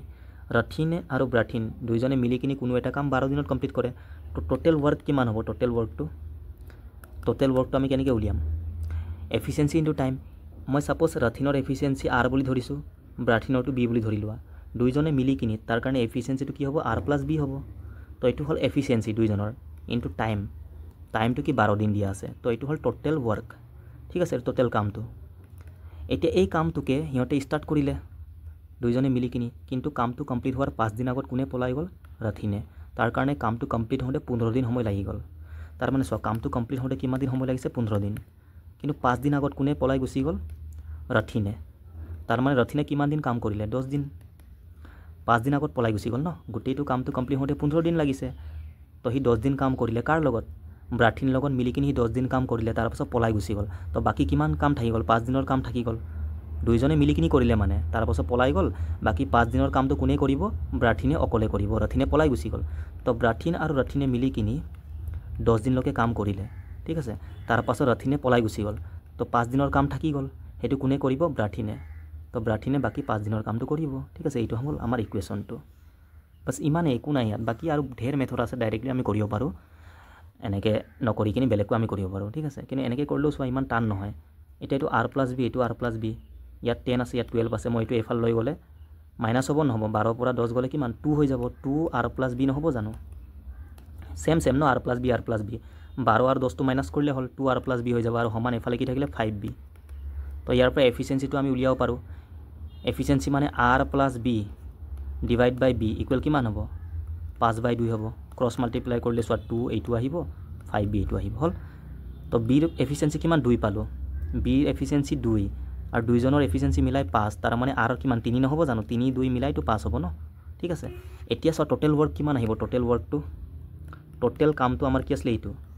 ইয়াত পুট কৰিলেও আহিব ইয়াত পুট কৰিলেও আহিব ঠিক আছে ইয়াত বেছি ইজি হ'ব আৰ + বি দুইটা কিমান 5 আছিলে এফিচিয়েঞ্চি 5 পালোঁ দুইজনৰ আৰু ডেজ কিমান 12 আছিলে তো টোটেল কাম কিমান 60 আহি গ'ল এইটো একচুৱেল ডেজটো আহি গ'ল মানে 60 ইউনিট এতিয়া এই কামটো ব্ৰাথিনে কিমান দিনত কমপ্লিট কৰিব যদি অকলে কৰাহেঁতেন তো ব্ৰাথিনৰ ডেজটো হৈছে টাইমটো আমি কেনেকৈ উলিয়াওঁ টোটেল কামক ডিভাইড কৰিব লাগে এফিচিয়েঞ্চিৰ পৰা ব্ৰাথিনৰ এফিচিয়েঞ্চি কিমান 2 তো কিমান 30 নহ'ব এইটো ঠিক আছে এনেকৈ বাকী চোৱা ঢেৰ মেথড আছে তোমালোকে যেনেকৈ মন কৰিবা এনেকৈ কৰিলেও ইমান টাইম নালাগে চিম্পলি মই ইকুৱেশ্যন বনাই কৰিছোঁ এফিচিয়েঞ্চি ওলাই গ'ল 5-2 মানে 5টো হ'ল দুইজনৰ মিলি কিনি আৰু বীৰটো অকলে 2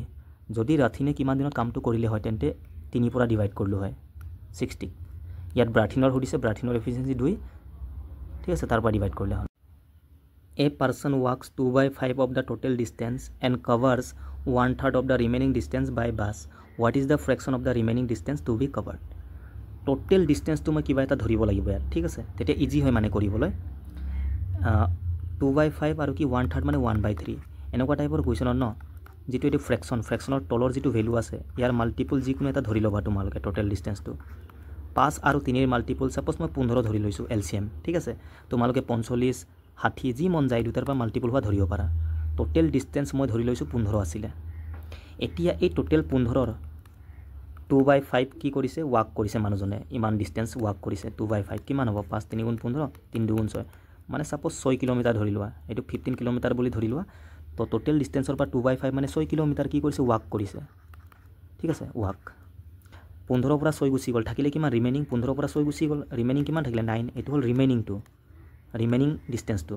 এতিয়া কৈছে 1/3 কভাৰ কৰিছে বাছৰ পৰা ৰিমেইনিংৰ পৰা ৰিমেইনিং কি 9 আছে 9 ৰ কিমান 1/3 তো কিমান হ'ব 3 3 গুণ 3 হ'ব এই 3 কিলোমিটাৰ ডিসটেন্স কি কৰিছে বাছৰ পৰা কভাৰ কৰিছে 9 ৰ পৰা আকৌ 3 গুছি গল তো কিমান থাকিলে 9 ৰ পৰা 3 গুছি গল 6 থাকিলে এটো 6 টো এতিয়া ৰিমেইনিংটো এতিয়া কৈছে what is the fraction of the remaining distance to be covered remaining কিমান থাকিলে 6 থাকিলে ফ্ৰেকশনক সুধিছে ন টোটেল কিমান আছিল স্টাৰ্টিংত 15 এই টোটেলৰ 6 থাকি গল এইটো আমাক সুধিছিলে কিমান ফ্ৰেকশন তো 3 2 গুণ 6 3 5 গুণ 15 2/5 25 নাম্বাৰটো চোৱা 3 consecutive integers are such that when they are taken in increasing order and multiplied by 2 3 and 4 respectively they add up to 74 find this number তিনটা consecutive number আছে increasing order anyway increasing order থাকিব হয় না নহয় কাৰণ increase হৈ গৈ থাকিব আৰু মাল্টিপ্লাইড কৰিছে 2 3 4 প্ৰথমটো 2 পৰা পূৰণ কৰিছে সেকেন্ডত 3 আৰু থাৰ্ডটো 4 ইয়াত আমি এভাৰেজ কনসেপ্ট ইউজ কৰিব নোৱাৰো ঠিক আছে কাৰণ গেপটো সেম নহব মাল্টিপলবোৰ বেলেগ বেলেগ আছে তো সিম্পলি তোমালোকে বেসিকত কৰা সাপোজ x + 1 আৰু কি x + 2 তিনটা কনজুগেটিভ নাম্বাৰ ধৰি ললো তোমালোকে x এফালে গলে x - 1 এনেকৈ লব পাৰে x - 2 এনেকৈ যি মন যায় দলে হল লেফট ফালে গলে মাইনাস হয় ৰাইট ফালে গলে প্লাস হয় তো মই এনেকৈও ধৰিব পাৰো চোৱা x - 1 x + 1 ঠিক আছে তিনটা কনজুগেটিভ হৈ গল এতিয়া কৈছে প্ৰথমটো 2 পৰা পূৰণ কৰিছে সেকেন্ডত 3 ঠিক আছে আৰু থাৰ্ডত 4 এনেকৈ আৰু এই গুটেটো যোগ কৰিলে কাৰ সমান হয় 74 তো ইয়াৰ পৰা আমি x ৰ মানটো উলিয়াই লম এটো ইনটু কৰা 2x - 2 1 * 2 প্লাস 3x আৰু এফালে plus 4x plus 4 1 * 4 2x 3x 4x কিমান হ'ব 4 5 6 7 8 9 9x হৈ গল আৰু এটো -2 এটো +2 কিমান হ'ব মাইনাস প্লাস মাইনাস তো 4 পৰা 2 গলে 2 থাকিলে আৰু এই 2 টো মই এফালে ঠেলি দিম ইয়াৰ পৰা মাইনাস হৈ যাব কিমান 72 ঠিক আছে 9x = 72 আহি গল 4 পৰা 2 মাইনাস কৰি 2 আহিলে +2 আহিব ন হেফালে গুছি গলে -2 তো x ৰ মান কিমান 8 হ'ব 9 8 গুণ 72 এটা নাম্বাৰবোৰ কি হ'ব আমাক নাম্বাৰবোৰ উলিয়াব দিছে স্টাৰ্টিংত কিমান আছিল 2 3 পূৰণ কৰাটো নালাগে ঠিক আছে স্টাৰ্টিংত কি আছিল x - 1 x আৰু x + 1 আছিল ন তো x মানে কি 8 পালো 8 ৰ পৰা 1 গলে 7 এটোৰ পৰা ষ্টাৰ্ট হ'ব ন 7 8 9 নেক্সট টু 8 হ'ব এটো 8 + 1 9 হ'ব কনজুগেটিভ ন 7 8 9 আহি গল এনেকৈ সিম্পলি কৰিলে হল 26 number the total surface area of a solid right circular cylinder of height 13 cm is 880 cm square its volume in centimeter cube is 11k the value of k cylinder কি দিয়া আছে total surface area to আমি formula জানিব লাগিব দেই 2 pi r r plus h এটো কি হয় total surface area of cylinder ঠিক আছে আৰু সিলিন্ডাৰৰ যদি কার্ভ সারফেস এরিয়া হয় কার্ভ সারফেস এরিয়া কি হয় 2 pi r h total surface area to এটো আৰু ভলিউম কিমান pi r square h এই তিনটাটো তোমালোকে জানিবই লাগে ঠিক আছে ইয়াত ভলিউমো দিয়া আছে পাছত ইউজ কৰিম তো ইয়াৰ মানটো টোটাল সারফেস এরিয়া আমাক কিমান দিয়া আছে 880 এতিয়া 2 পাই মানে কি 22/7 r প্লাছ h মানে আমাক দিয়া আছে কিমান হাইট 13 এতিয়া কটাকটি কৰা 2 আৰু 22 পূৰণ কৰিলে কিমান 44 হ'ব ন 44 পৰা ডাইৰেক্ট এইটো গৈ আছে চোৱা 20 বাৰ কাটি দিলোঁ তো ইয়াত কি থাকিলে অকল r প্লাছ 13 এইটো ওপৰৰ দেই তলত কি আছে 7 আৰু এইফালে 20 তো এইটো ক্ৰছ মাল্টিপ্লাই কৰিলে 7 পূৰণ 20 নহ'ব জানো 7 পূৰণ 20 এনেকৈ মই লিখি থৈছোঁ এইটো পূৰণ কৰিব পাৰা তোমালোকে ইয়াত চোৱা অকণমান দিমাগ লগাম আমি আৰৰ মান উলিয়াব লাগে ন এইটো ইনটু কৰিলে r স্কোৱাৰ হৈ যাব আকৌ 13r বহুত টাইম লাগিব তাতকৈ মই কি কৰিম চোৱা অকণমান দিমাগ লগাম ভেলু ফুটিং কৰিম এইটো 7টো মই ছাপ'জ এই আৰৰ মানটো ধৰি ল'ম কাৰণ এইটো ইনটু হৈ আছে ন তো এইটো r বুলি ধৰা আৰু এই গোটেইটো এইটো বুলি ধৰা মিলে নিমিলে এইটো চাই ল'ম যদি আৰৰ মান 7 বুলি ধৰোঁ তো এইটো r প্লাছ 13 7 যোগ 13 কিমান 20 হৈছে নাই চোৱা মিলিছে 7 20 7 20 মিলিছে নাই তাৰ মানে এই আৰৰ মানটো মই ডাইৰেক্ট 7 বুলি ধৰিব পাৰোঁ ঠিক আছে ইয়াত যদি তোমালোকে আৰৰ জেগাত 7 পুট কৰা এইটো ইনটু কৰি 140 পাবা তোমালোকে কৰিলে মানে আৰু ইয়াতো 140 আহিব বৰাবৰ হৈ গ'ল তাৰ মানে আৰৰ মান কি হ'ব 7 হ'ব ঠিক আছে পাই গ'লো ন আৰৰ মানটো আমি এতিয়া চিন্তা নাই আৰু আৰৰ মান আহি গ'ল 7 কি পালোঁ চেণ্টিমিটাৰ পুট কৰি দিম আমি এতিয়া ভলিউম দিয়া আছে আমাক 11K ভলিউম ফৰ্মুলা কি আছিলে এইটো পাই r স্কোৱাৰ h তো পাই মানে কি 22/7 r মানে কি পালোঁ মই 7 তো 7 × 7 স্কোৱাৰ মানে দুবাৰ ন ইনটু h কিমান 13 হ'ল এইটো হ'ল ভলিউমটো ইয়াৰ মান দিয়া আছে কিমান 11K তো ইয়াৰ পৰা কেৰ মানটো আমি উলিয়াব লাগে তো এইটো চোৱা 11 পৰা কাটি দিয়া 22ক দুবাৰ 7 পৰা 7 কাটি গ'ল তো ইয়াত অকল কে থাকিলে কেৰ মান কি হ'ব 2 পূৰণ 7 পূৰণ 13 হ'ব নহ'ব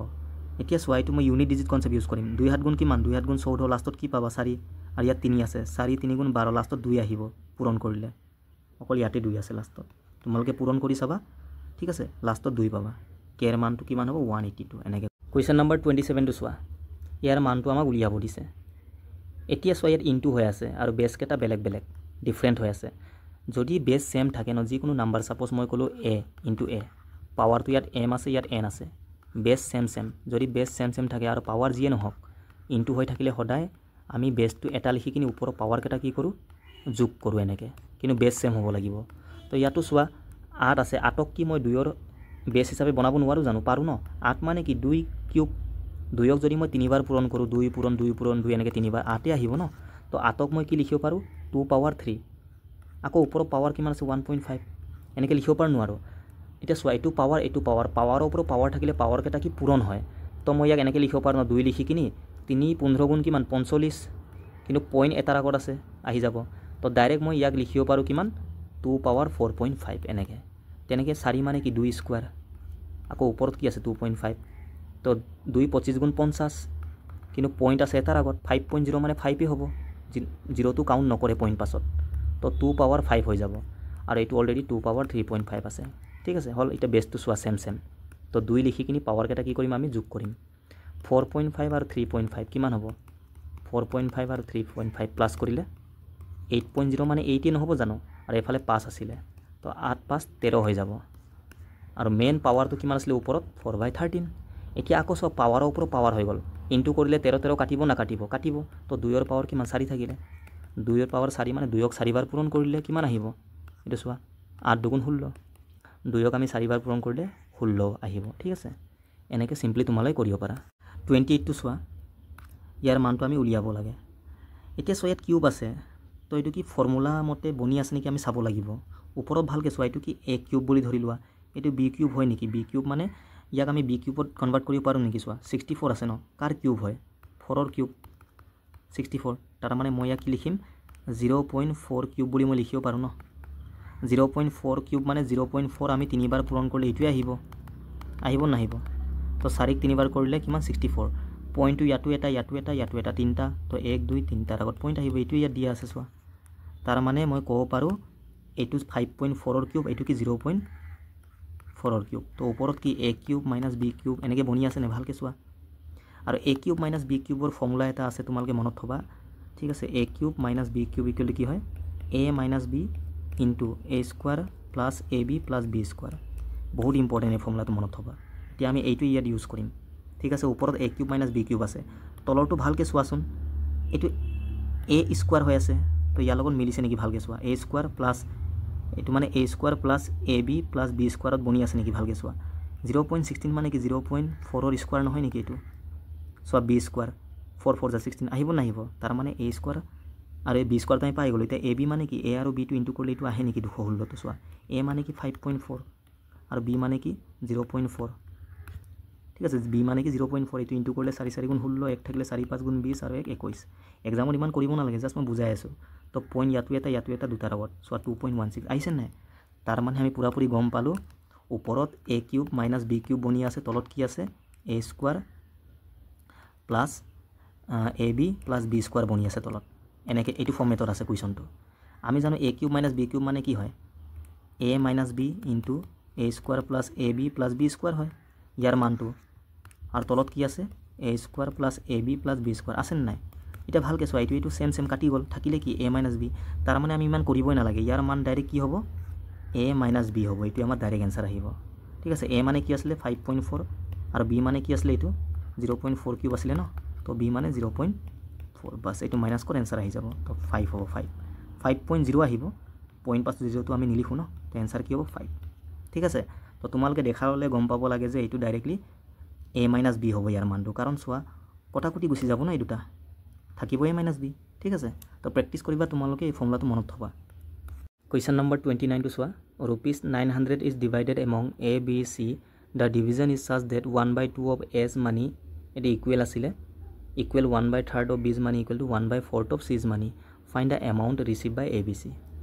টোটেল এমাউণ্ট আমাক দিয়া আছে টকাটো এই টকাটো আমি এ বি চিৰ মাজত ভাগ কৰিব লাগে আৰু ৰেচিঅ' হিচাপত আমাক দিয়া আছে চোৱা 1/2 অফ মানে কি into a equal to 1/3 into b equal to 1/4 of c মানে ইনটু চি এইটো আমাক দিয়া আছে এইটো ইনটু কৰিলে কি a1 যাৰ a/2 এনেকৈ নাহিব জানো b/3 এনেকৈতো আমি লিখিব পাৰোঁ এতিয়া চোৱা যেতিয়া ওপৰত এ বি চি এনেকৈ দিয়া থাকে আৰু তলত যিটো মান থাকে ন ডাইৰেক্টলি তোমালোকে ধৰি ল'বা এইটো এৰ মান এইটো বিৰ মান এইটো চিৰ মান মানে ৰেচিঅ'ত A ratio' B ratio' C direct আমি ক'ব পাৰোঁ কিমান 2:3:4 ঠিক আছে এতিয়া ৰেচিঅ' মতে টোটেল এমাউণ্ট কিমান হ'ব গোটেইটো যোগ কৰা 4 3 7 2 কিমান 9 ৰেচিঅ' মতে টোটেল টকা কিমান 9 কিন্তু একচুৱেল মতে 900 তো একৰ মান কি 100 নহ'ব তো এ কিমান টকা পাব 2 আছিলে 2 এৰ মান কিমান হ'ব 2 পূৰণ 100 200 হৈ যাব আৰু বিৰ কিমান 3 পূৰণ 100 300 4 পূৰণ 100 400 তো 200 300 400 কোনটো হ'ব এইটো চ' চিম্পল কুৱেশ্যন ন একো নাই ইয়াত আজিৰ একেবাৰে লাষ্ট কুৱেশ্যনটোলৈ আহিছোঁ এক্স প্লাছ এইটো 1/x আছিলে x plus 1/x equal to কিমান 5 দিয়া আছে আমাক ইয়াৰ মানটো উলিয়াব দিছে x⁵ প্লাছ 1/x⁵ এলজেব্ৰাৰ কুৱেশ্যন হয় ডাইৰেক্ট ফৰ্মুলা আছে তোমালোকে মনত থ'বা যেতিয়াও ন x প্লাছ 1/x কিবা এটা দিয়া থাকে suppose x plus 1/x equal to কিবা এটা দিয়া থাকিব p যিকোনো নাম্বাৰ যেনেকৈ ইয়াত 5 দিয়া আছে তো ডাইৰেক্ট x5 প্লাছ 1/x5ৰ মান কি হয় x² plus 1/x² into x³ plus 1/x³ দুটা ইনটু কৰিব লাগে মানে স্কোৱাৰ আৰু কিউবটো ইনটু কৰিব লাগে আৰু মাইনাছ কৰিব লাগে এইটোৰ পৰা এইটো x প্লাছ 1/xৰ পৰা বাছ ইমানে এই ফৰ্মুলাটো তোমালোকে মনত থ'বা ঠিক আছে ডাইৰেক্ট এতিয়া শ্বৰ্ট হৈ যায় আৰু স্কোৱাৰ আৰু কিউবটো ওলাই ইনটু কৰি কিনি মাইনাছ কৰিব লাগে x প্লাছ 1/xৰ মান পৰা ঠিক আছে আৰু চোৱা এইটো তোমালোকে জানাই ন x plus 1/x equal to suppose কিবা এটা দিয়া আছে নাম্বাৰ যেনেকৈ ইয়াত 5 দিয়া আছে যদি x² প্লাছ 1/x² সোধে কিমান হ'ব এই নাম্বাৰটো স্কোৱাৰ কৰিবা আৰু মাইনাছ 2 কৰি দিবা আৰু x plus 1/x equal to suppose এইটো p দিয়া আছে যদি সোধে x³ প্লাছ 1/x³ এই দুটাটো এতিয়া আমাক দৰকাৰ হ'ব ন এই কুৱেশ্যনটোত সেইকাৰণে মই এই কুৱেশ্যনটো লৈছিলোঁ যাতে তোমালোকৰ এই দুইটা একেবাৰে ইয়াতে ৰিভিজন হৈ যায় আহিছে এডিআৰই এক্সামত স্কোৱাৰটো ঠিক আছে তো কিউব যদি সোধে কি হ'ব p³ মাইনাছ 3p ঠিক আছে এই p মানে নাম্বাৰটো কিউব কৰিবা আৰু মাইনাছ 3 পূৰণ এই নাম্বাৰটো বাছ ইমানে এতিয়া আমি কি উলিয়াম x5 প্লাছ 1/x5 কিমান হ'ব এইটো স্কোৱাৰ আৰু কিউবটো ইনটু কৰিব লাগে ন আৰু মাইনাছ কৰিম এইটোৰ পৰা x প্লাছ 1/x কিমান দিয়া আছে 5 ইয়াত লাগে স্কোৱাৰ ইয়াত লাগে কিউবটো এতিয়া স্কোৱাৰ কিমান হ'ব চোৱা ইয়াত আছে 5 তো 5 স্কোৱাৰ মাইনাছ 2 নহ'ব জানো 25 পৰা 2 গ'লে 23 তো ইয়াৰ মান কিমান আহিলে 23 ইনটু আৰু কিউবটো কিমান আহিব p³ মানে এইটো 5 কিউব মাইনাছ 3 ইনটু p মানে 5 তো এইটো 125 মাইনাছ 15 কিমান হ'ব মাইনাছ কৰিলে 110 তো এইটো আহিলে 110 ঠিক আছে এইটো ইনটু কৰা 23 লগত 11 কিমান হ'ব 3 5 2 আৰু এফালে 0 ঠিক আছে 11 লগত ইনটু কৰিব ইজি হয় জাষ্ট লাষ্টৰ 3টো লিখিবা আৰু এই 3 2টো যোগ কৰিবা 5 আৰু আগত কি আছে 2 লিখি দিবা আৰু 0টো লগাই দিলে হ'ল তো এইটো মাইনাছ কৰা 5 2 5 2 মানে 2525 হ'ব আমাৰ এনসাৰটো ঠিক আছে সেইটোৱে টোটাল 30 কুৱেশ্যন আছিলে গোটেইকেইটা মই সলভ কৰিলোঁ